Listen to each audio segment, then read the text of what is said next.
Tiba-tiba Korea Utara dukung Palestina. Israel semakin tak berdaya. Korea Utara siap hancurkan pasukan Israel. Pemirsa, bagaimanakah kelanjutan beritanya?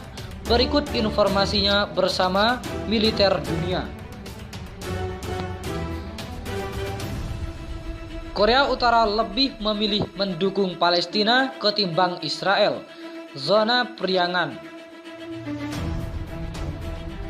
Banyak yang berpandangan buruk terhadap Korea Utara. Tapi untuk urusan Palestina Israel, Korea Utara punya semangat yang sama dengan Indonesia. Ya, Korea Utara mendukung Palestina. Negara yang dipimpin Kim Jong-un itu sejak 24 November 1988 sudah mengakui Palestina. Sampai sekarang Korea Utara belum mengakui keberadaan Israel. Ini artinya Korea Utara sama dengan Indonesia yang lebih mendukung Palestina.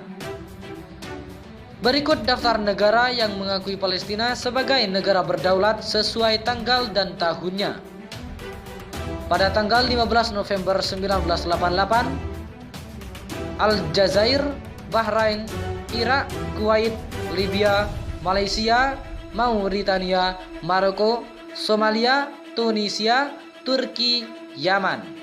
Pada 16 November, Afghanistan, Bangladesh, Kuba, Indonesia, Yordania, Madagaskar, Malta, Nicaragua, Pakistan, Qatar, Arab Saudi, Uni Emirat Arab, Serbia, Zambia.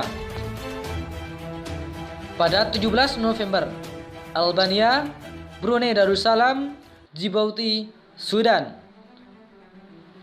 18 November, Republik Ceko, Slovakia, Mesir, Gambia, India, Nigeria, Seychelles, Sri Lanka, Siprus. Pada 19 dan 20 November, Belarusia, Guinea, Namibia, Rusia, Ukraina, Vietnam, Cina. Berikutnya pada tanggal 21, 22, dan 23, Burkina Faso, Komoro, Guinea-Bissau, Mali, Kamboja, dan Mongolia, Senegal, serta Hungaria.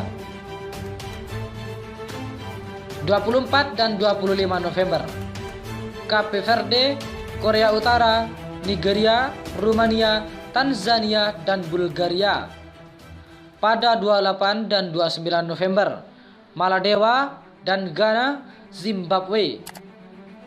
Desember 1988, Chad, Laos, Sierra Leone, Uganda, Republik Kongo, Angola, Mozambik, Sao Tome dan Principe, Republik Demokratik Kongo, Gabon, Oman, Polandia, Botswana, Nepal, Burundi.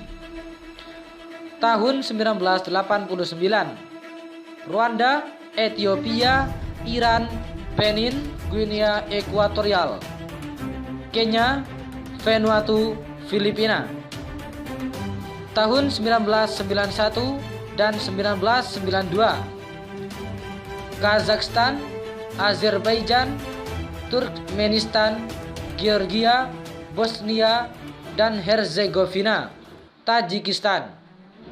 Tahun 1994, tahun 1995, dan 1998, Uzbekistan, Papua Nugini, Kirgistan, dan Malawi. Tahun 2004, 2005, dan 2006, Timur Leste, Paraguay, dan Montenegro. Tahun 2008 dan 2009, Costa Rica, Lebanon, Cote d'Ivoire, dan Venezuela, Republik Dominika. Tahun 2010, Brasil, Argentina, Bolivia, Ekuador.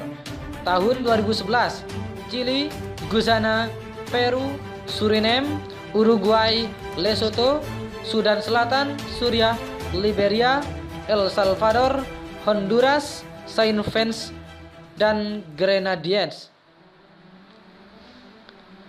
Belize, Dominika, Antigua, dan Barbuda, Grenada, Islandia, tahun 2012, 2013, dan 2014. Thailand, Guatemala, Haiti, dan Swedia. Tahun 2015, tahun 2018, dan 2019. Saint Lucia, Colombia, dan Saint Kitts dan Nevis. 10 keajaiban saat perang antara Israel dan Palestina. Salah satunya muncul pasukan putih, malaikat. Konflik Israel dan Palestina masih menjadi sorotan dunia. Konflik antara Israel dan Palestina sudah sejak lama. Namun, dari konflik Israel dan Palestina ada beberapa kisah unik yang dialami. Berbagai hal-hal di luar perkiraan manusia, kisah luar nalar terjadi selama perlawanan rakyat Palestina atas Zionis Israel yang merampas tanah mereka dan membunuh warga sipil tak berdosa. Kisah-kisah tersebut beredar luas di masyarakat dan tertanam di hati setiap warga Palestina. Kisah keajaiban ini kerap dialami para mujahidin dari Brigade Izzuddin Al-Qassam yang merupakan sayap militer Hamas. Hamas merupakan gerakan perlawanan Islam yang berjuang di garis depan di jalur Gaza, membela dan mempertahankan kemerdekaan Palestina dan pendudukan Zionis Israel. Dalam perjuangannya, para mujahidin atau Izzuddin Al-Qassam kerap menemukan berbagai keganjilan yang mereka sebut sebagai pertolongan Allah yang hadir tanpa mereka sadari. Berikut 10 kisah keganjilan dan keajaiban di Palestina. Yang pertama, pasukan berseragam putih di Gaza. Tentara-tentara Zionis Israel memang takut berhadapan dengan mujahidin Hamas, Izzuddin Al-Qassam, tetapi ketakutan mereka tidak sedahsyat ini. Mereka tahu pasukan Izzuddin Al-Qassam bisa menyusup dari balik terowongan dan menyerang secara tiba-tiba. Tetapi yang mereka hadapi kali ini tidak seperti biasanya. Secepat kilat mereka hadir, lalu secepat kilat mereka menghilang. Dan bukannya menyamar dengan pakaian loreng atau gelap, pasukan ini justru memakai pakaian putih menyilaukan. Dengan tas plastik untuk menghindari efek gas air mata yang dilepaskan pasukan Israel dalam bentrok di desa Nilin, West Bank pada 17 Desember 2010. Mudah dilihat dan bahkan sangat mencolok di tengah peperangan. Siapakah mereka? Sekuat apapun pasukan Izzuddin Al-Qassam, jika mereka tertembak mereka akan terluka, berdarah, roboh, dan gugur sebagai syuhada. Tetapi pasukan berjubah putih ini, mereka seakan tidak bisa dibunuh. Peluru-peluru yang ditembakkan kepada mereka seperti mengenai udara kosong saja. Apakah mereka hanya hologram sehingga tidak bisa dilukai dan dibunuh? Tapi jika hologram, mengapa mereka juga bisa menyerang? Maka setengah berbisik mereka mulai mengucapkan satu kalimat, "Inikah malaikat?" Dan ketakutan itu pun semakin dahsyat. Sebab jika benar itu malaikat, tak mungkin Zionis bisa mengalahkan mereka. Sebab jika benar itu malaikat, tak mungkin mereka mampu memenangkan peperangan. Tak sedikit pasukan Zionis yang bertemu mereka pada Perang Furqan akhir 2008 lalu. Mereka mengatakan bahwa pasukan yang dihadapinya berpakaian putih-putih. Semula mereka menduga itu adalah pasukan Izzuddin Al-Qassam. Tetapi mereka harus percaya pasukan Izzuddin Al-Qassam memakai pakaian hitam dan kemampuannya tidak sehebat itu. Keberadaan pasukan lain berseragam putih di Gaza pernah muncul pada Januari 2009. Pasukan ini sangat membantu para pejuang Palestina dalam menghadapi tentara Zionis. Bahkan pasukan Israel pun mengakui adanya pasukan berseragam putih itu. Suatu hari, rumah milik keluarga Dardunah yang berada di antara Jabal Al-Kashif dan Jabal Ar-Rais, tepatnya di Jalan Al-Qoram, didatangi sekelompok tentara Israel. Seluruh anggota keluarga diperintahkan duduk di sebuah ruangan. Salah seorang lelaki di rumah itu diinterogasi mengenai ciri-ciri para pejuang Al-Qassam. Saat diinterogasi, sebagaimana ditulis situs Filistin Al-Aan, lelaki itu menjawab dengan jujur bahwa para pejuang Al-Qassam mengenakan baju hitam-hitam. Namun tentara Israel malah marah-marah dan memukulnya hingga pingsan. Selama 3 hari berturut-turut, laki-laki itu menjawab bahwa para pejuang Al-Qassam berseragam hitam. Akhirnya tentara itu naik pitam dan mengatakan dengan keras, "Wahai pembohong, mereka itu berseragam putih." So, tentara Israel bukan mendapat perlawanan dari para pejuang Al-Qassam yang berseragam hitam-hitam. Jadi ada pasukan lain yang berseragam putih yang berhasil memukul mundur tentara Israel.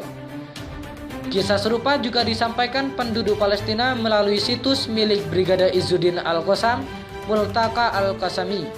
Awalnya, sebuah ambulan dihentikan sekelompok pasukan Israel. Si sopir lantas ditanya, apakah dia berasal dari kelompok Hamas atau Fatah? Sopir malang itu menjawab, "Saya bukan kelompok mana-mana, saya cuma sopir ambulan." Tetapi tentara Israel itu tidak percaya. "Pasukan berpakaian putih-putih di belakangmu tadi siapa? Dari kelompok mana?"